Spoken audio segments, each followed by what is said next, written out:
other shows we have for you to enjoy at myclassicradio.net. The Avengers was most certainly not a household name in South Africa prior to the radio series. With no national television service until 1976, the mechanism simply was not present in the country to show television programs to mass audiences. While many other countries reveled in the filmed adventures of John Steed and company, South Africa was not equipped to join in the fun. The series took Britain by storm and made a major impression in the American markets, being that greatest of rarities, a British series given a network transmission slot. However, as a filmed series, rather than a videotaped one, The Avengers was able to gain a modicum of exposure in South Africa through film rentals. Come and listen at myclassicradio.net. Kick off your year with appliance savings at the Bray & Scarf New Year's sale. Get incredible deals in-store and online with their best-selling models in stock and ready to go. And always the absolute lowest prices with Bray & Scarf's best price guarantee. Book your one-on-one VIP appointment now for instant savings on select Whirlpool and Maytag washer and dryer pairs and a $100 installation rebate on select KitchenAid dishwashers. Shop local at Bray & Scarf, where it doesn't cost more to get more. It's National Wheaties Week.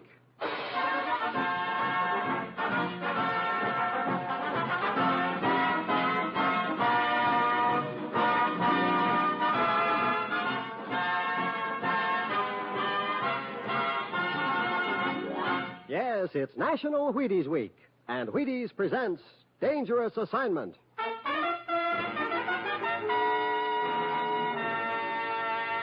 On stage tonight, transcribed from Hollywood, Dangerous Assignment, another in the Wheaties big parade of exciting half-hour presentation.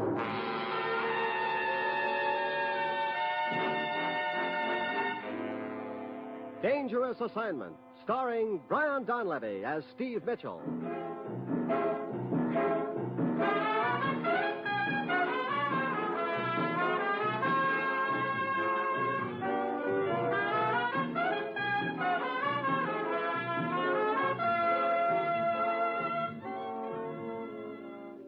Yeah, danger is my assignment.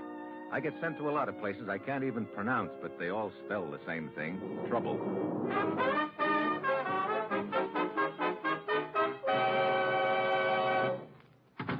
Morning, Commissioner. Steve, ever done any snake charming? Well, I've tried my hand at charming, but I think they'd resent being called snakes. Why? You're leaving for Bombay, India on the next plane. To study snake charming? There's a snake somewhere in this deal. How you get him out of his basket is up to you.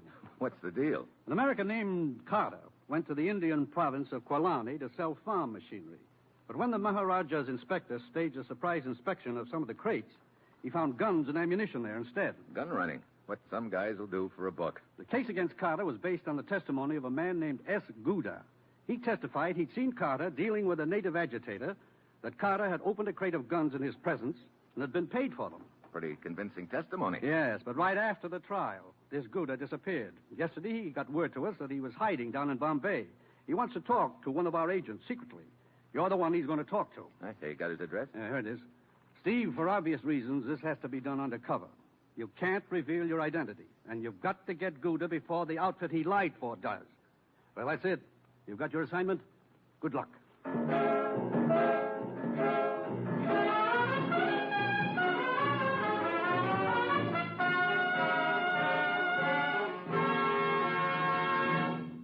Dangerous Assignment will continue in just a moment. Now, here is the Wheaties man, Frank Martin. Here are the simple rules for a happy National Wheaties Week at your house.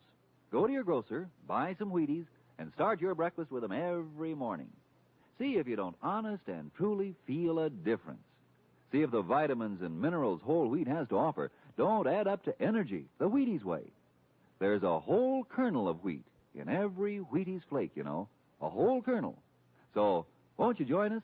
Get Wheaties, the whole wheat flakes with the naturally sweet whole wheat flavor. Wheaties. Try them at least once during National Wheaties Week.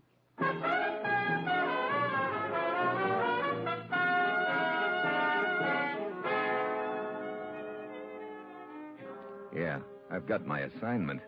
Going to be a friendly little race. Whoever gets to Gouda first wins. It's Friday night when I get to Bombay. I register under a phony name at a hotel near Gouda's rooming house, and then I go over. Down the street, there's a small building on fire, but nobody seems to be paying much attention to it. Inside the rooming house, a bored-looking clerk is lazily sketching on a piece of paper. Good evening, sir. Hi. May I help you? No, thanks. I know the room I'm looking for. Say, you people take your fires pretty calmly around here, don't you? I beg pardon, sir? That building on fire down the street. Back home, there'd be a crowd a block thick around it. Oh, that. A man died of the bubonic plague there. That's why they're burning the building. Plague? Huh. No wonder there's no crowd around. Oh, such things are not unusual here, sir. Pleasant thought. But you have given me an idea. The burning building might be a good thing to sketch. Room 7, yeah. Who's there? The guy you wanted to see. How can I be sure? Well, you might try opening the door.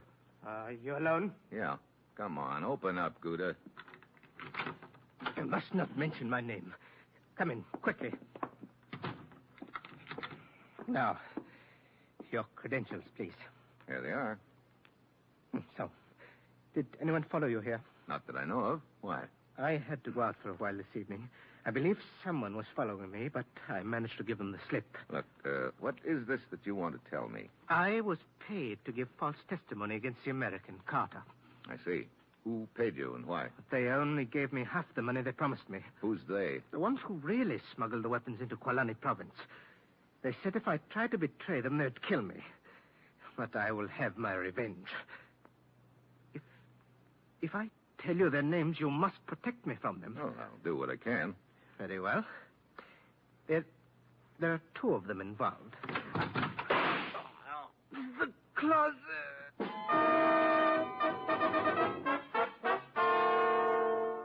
My back's to the closet. I start to whirl around, but something hard connects over my right ear. And a million comets explode in my head. The floor comes up at me fast. Very fuzzily, I make out something on the floor beside me.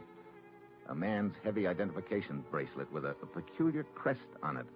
I fight to get up on my hands and knees, but I get another clip on the head, and that does it.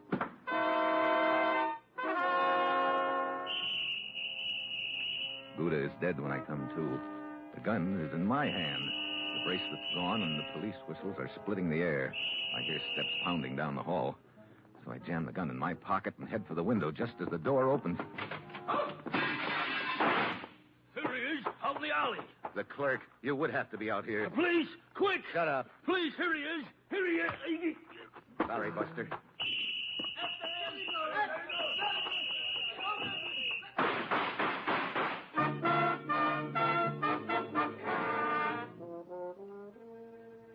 And 5 alleys later, I'm back in my hotel room, thinking about the spot I'm in. So the race to get Gouda has turned into a dead heat. Gouda's dead, and the heat's on me. It's a neat frame. The U.S. agent bumps off the key witness in a case against the U.S. citizen.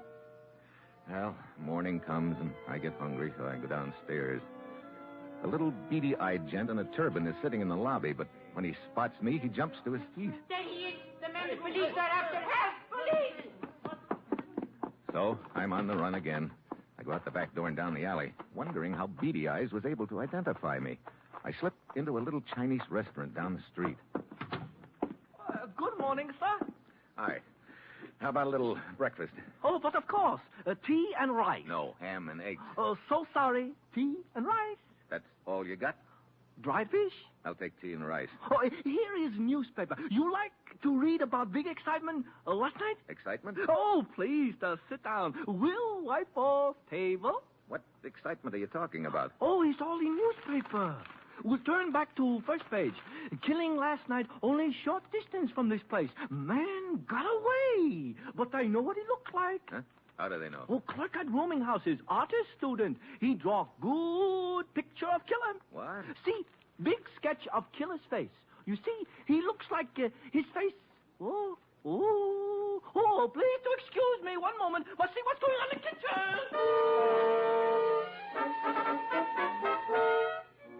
I get out of there fast. This is just great. Every paper in Bombay has my picture on page 1. I'm about to throw away the paper when a small ad catches my eye. Bandara, consultant. But under the name, there's a crest. And it's the same peculiar crest that was on the bracelet I spotted when I got slugged. I don't know what kind of a consultant this Bandara is, but he's the one guy I want to consult right now. I go to the address in the ad, but before I have a chance to knock, the door swings open. I can hear music. The room is heavy with drapes and incense. You are now in the realm of peace. Your problem will be solved. The voice seems to be coming from all over, but the room is empty. I am with you. Huh? Hey, right behind me. Bandara comes from everywhere and nowhere. Well, wherever you came from, I want to talk to you. Of course. You were impelled to visit me. Sorry. No sale, Bandara. What I need is information. That crest in your ad, is that your trademark? It is the symbol which identifies Bandara in the spirit realm. Yeah? Well, right now I'm more interested in the bracelet realm. The consciousness of Bandara is so elevated that the significance of your remarks passes beneath me. Well, then come on back down to earth for a minute. Now, look. Do you own a bracelet with that crest on it or not? Earthly possessions are of such little significance to Bandara that sometimes he loses the memory of them. I see.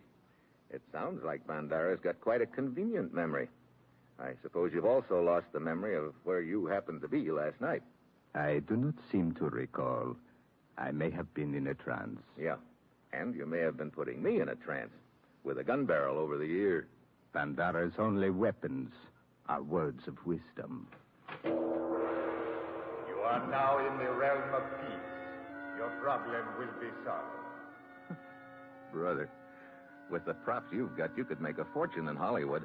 Thank you. Oh, Bandara, I didn't know you were occupied. Mrs. Trevelyan, if you will wait in the other room, I will be with you shortly.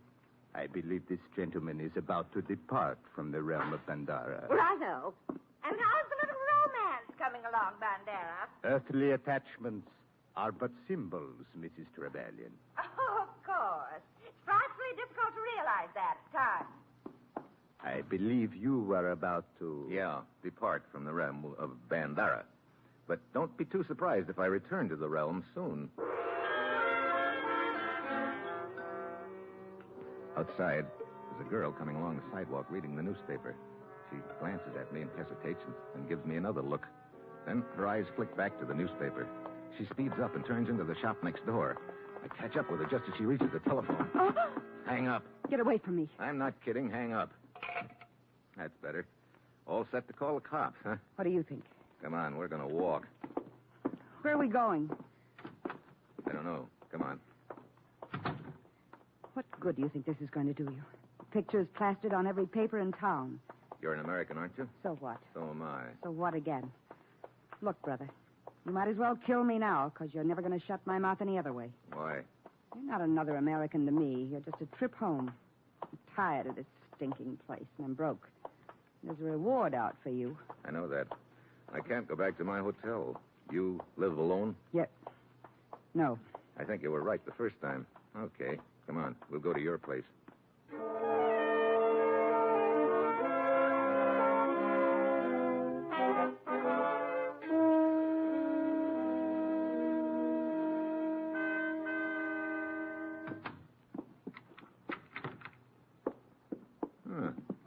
Nice place you have here. Make yourself at home. Oh, thanks a lot. Now what? Well, I've got to stay on the loose until I find out who framed me. Oh, sure. You're just an innocent little bystander who got framed. Put on a new record, will you? You've got it all figured out, haven't you? Look, like I told you before, you're a trip home as far as I'm concerned. What's your name? Carol. Steve is mine. Delighted. So you're not interested in helping me? Are you kidding? Would it make any difference if you knew that I really was innocent? Look, everybody knows you killed that guy in the rooming house. No, Carol. I didn't kill him. Who did then? I don't know. I've got one possibility in mind, if I can ever get the guy down off a Cloud 8 long enough to find out a few things. Oh, you sound real convincing. Now, look. Forget it. Okay. What good's it going to do you to stay here? Well, this is the safest place in Bombay I can think of for me right now. Okay. Go ahead and sit there. But you can't stay awake forever. And the second you doze off, you're a dead pigeon.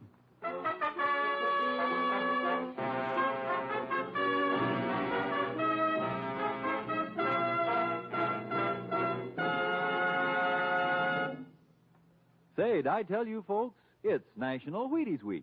And your grocer will sell you just as many packages of Wheaties as you want, any day, every day. Now, isn't that nice? You can celebrate all you want to. And believe me, backstage here, we're sure taking advantage of the privilege. Just to prove it, here's Bob Reif, the talented young man who writes the thrilling stories you hear on Dangerous Assignment. Pull up a Wheaties bowl and join us, Bob. Thanks, Frank. I'll pick up that cue. Sure, I'm a Wheaties man, but isn't everybody? We sure hope so, Bob, especially during National Wheaties Week. National Wheaties Week. What a week. All the Wheaties you can eat just waiting to be bought at the grocery store. Wonderful, isn't it? Seriously, folks, I do think Wheaties are swell, and I hope you're getting yours, because when you buy a package of Wheaties, it tells us you like our show, just like that. So, if you want us to know, don't write. Just take home a box of Wheaties from the store. How about that, okay? It certainly is, and thank you, Bob Reif.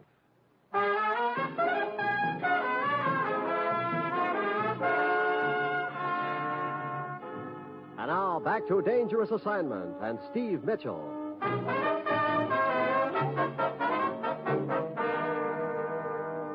What time is it? A little afternoon. Brother, no sleep for 30 hours. You know, you're a strange guy. I don't get you. What do you mean?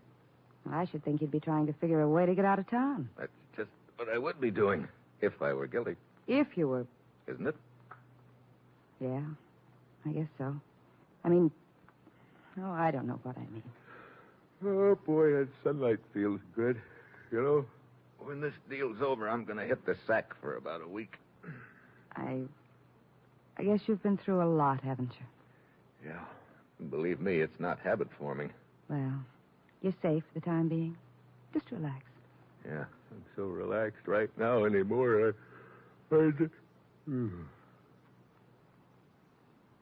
Steve. Steve. Hey, come back here. Almost, but not quite. Let go of me. Let go of that door. Okay. Well, you can let go of me now. Yeah. Yeah, I guess I can. No. No, don't. Oh, Steve. Well, I'm so mixed up. you didn't seem to be a moment ago. You were trying your best to get out that door. I'm glad you stopped me. You didn't kill that man, did you? No. I tried to make myself believe you did. I thought I was being so tough about it. I thought I could get enough money out of the reward to get home on. So, what happens now? I guess that's up to you, Steve. I'm not going to try to call the police anymore. You can stay here if you want to. Look, there's nothing I'd rather do right now than stay, believe me. But I'm not going to get this deal figured out sitting here.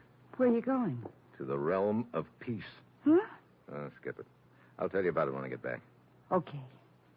We can talk about it over a drink. Yeah, maybe I'll have something to celebrate by then.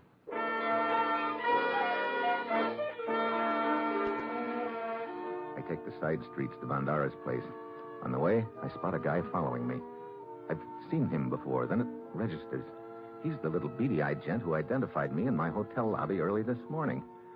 I walk by Bandara's front door and turn into the alley. Then I wait. Looking for me, Buster? Let go of me. We're going to have a little talk. I just... Now, talk. You're the guy who was sitting in my hotel lobby this morning. Why? Why, I was waiting for a friend. Who are you? I am Ahmed. Please. Why were you following me just now? But I was not following you. I was just taking a walk. Yeah? How come you were able to identify me this morning? Your picture was in all the papers. I saw it just before you came downstairs. I read about the reward. Guess again. The newspapers weren't on the streets then. You couldn't have seen my picture. Come on. Open up or else... No. I will tell you how it all came to be. I'm listening. Well, you see, I have a cousin who lives here in Bombay. I came to visit him for the weekend. Quit stalling. But I am telling you the truth. Hold it. What was that? And now this cousin of mine wanted me to... A car full of cops out in the street. So, that's why you were stalling. Police, idiot! Okay, you're looking for a reward, huh? Here it is.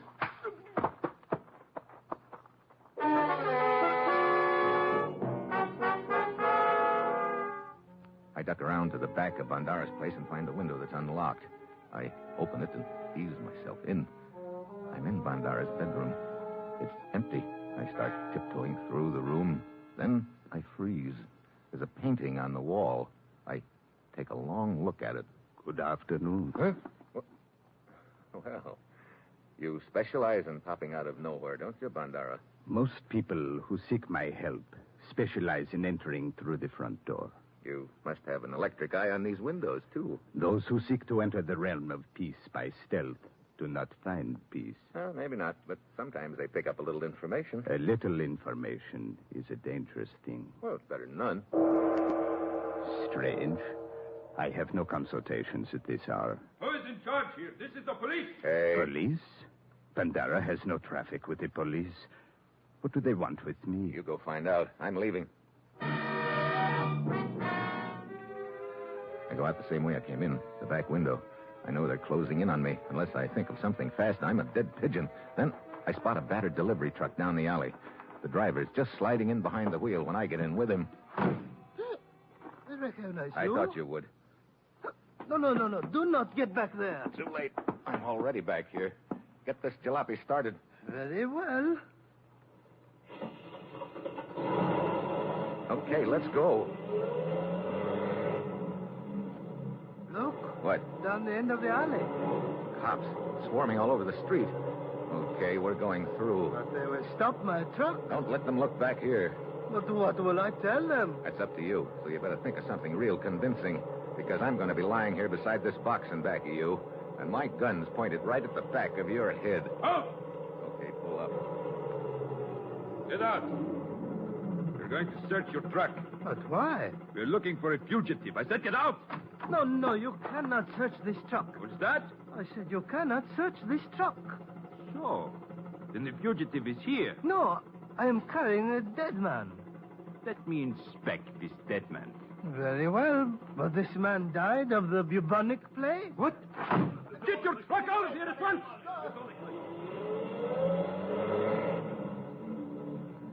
Boy, that was close. Where do you want me to take you? Oh, down the street away. You know, that was fast thinking, dreaming up a yarn like that on the spur of the moment. Oh, that was not fast thinking. How come? That is the truth. What? In that box beside you is the body of one who died of the plague. Oh, great. Hey, stop this jalopy. You just lost a passenger.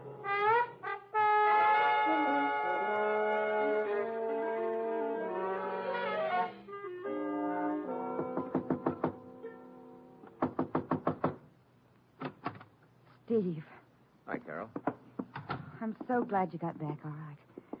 Here's that drink I promised you. Thanks, Carol. Well, I've been doing a lot of running and dodging the last hour. I could use some fresh air. There. Oh, boy, that's better.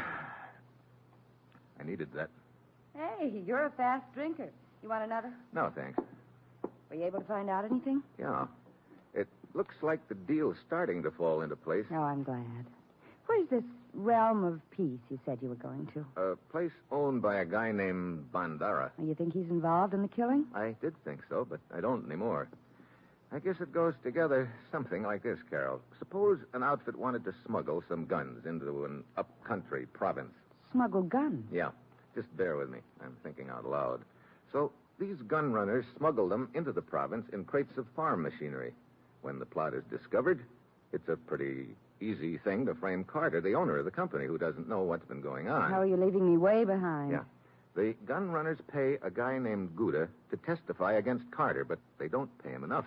He tries to double-cross them, so they kill him, right while I'm talking to him. Then they frame me, and on me, the frame looks good. A U.S. agent knocks off the key witness against a U.S. citizen. You're a government agent? Yeah. Gouda told me there were two people involved in the gun running. I think I know who one of them is. Who? A little gent named Ahmed who's been following me around, trying to sick the cops on me. And the other... What's the matter? What's this on your dressing table? Why, a jewel case. Why? That's what I thought it was. Steve, don't. Well, what do you know? A heavy bracelet with Bandara's crest on it. I guess I should have thrown that away, shouldn't I, Steve? Yeah. I thought you were unconscious when you hit the floor. I didn't think you'd seen it then. It broke when you clipped me, didn't it? How'd you find out about me, Steve? I saw a painting of you in Bondar's bedroom. Then I remembered one of his suckers kidding him about a romance. I put two and two together, and they added up to you. Bondar gave you his bracelet. You were wearing it last night when you killed Gouda and slugged me. I'm sorry you found out, Steve. I knew you had. I saw it in your eyes when you walked in a minute ago. And I'm sorry. I wasn't kidding about liking you. I guess I kind of liked you, too. That's why it was so hard for me to do what I did. What do you mean? That drink I just gave you. I poisoned you, Steve.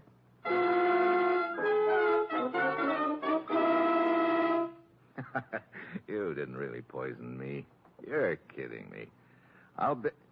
Oh, no. You're not kidding me. Steve? My stomach. Carol, you did poison me. I had to. Carol. Steve!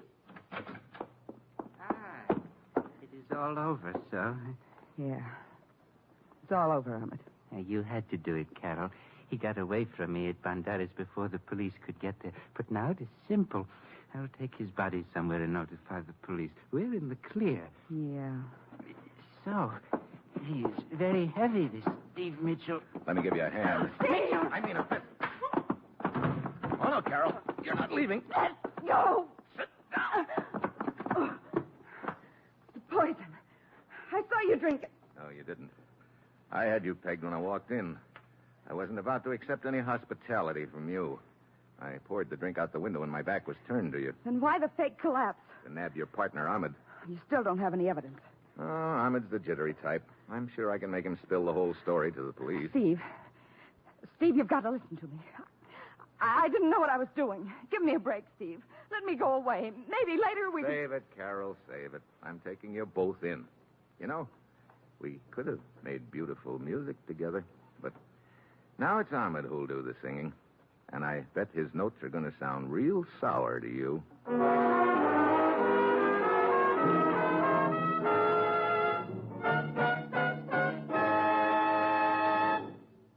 A fine National Wheaties Week performance. And here's the man who made it so, our star, Brian Donlevy. I stayed to ask you to buy Wheaties this week. If you enjoy Dangerous Assignment, it would give me a lot of pleasure to know it. And I will know it if you'll get those Wheaties. Will you do that? Thank you, Brian. And, folks, let's all buy Wheaties for Brian Donlevy, just to let him know we think he's great on this show. Let's get to that grocer in the morning and tell him we're there about Wheaties. There's a whole kernel of wheat in every Wheaties flake, you know. Yes, a whole kernel of wheat in every Wheaties flake. No wonder I keep saying, see how Wheaties at 7 can help at 11. Breakfast of Champions.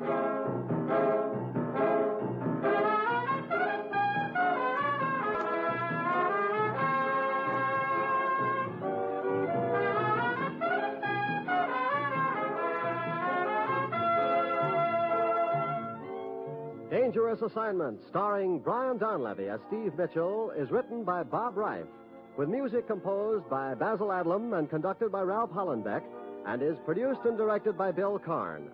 Join us again next Wednesday when Brian Donlevy as Steve Mitchell embarks on another dangerous assignment. And this is the Wheaties man, Frank Martin, inviting you to listen Friday night to Dimension X on the Wheaties Big Parade.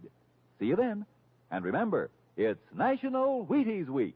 Come on, everybody, to the Wheaties party. Eat a lot of Wheaties like the champions do. Dance together, cheek to cheek. This is National Wheaties Week. Eat a lot of Wheaties like the champions do. Wheaties, a breakfast of champions.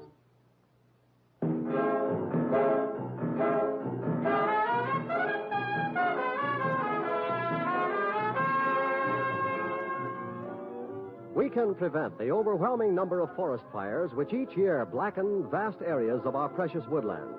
Full 9 out of 10 forest blazes are man-made, caused by carelessness. Only you can prevent forest fires. When traveling in the woods, crush out all cigarette, cigar, and pipe ashes. Break matches in two before throwing them away. Carefully douse campfires twice before leaving them. Another 30 million acres will burn this year unless you are careful.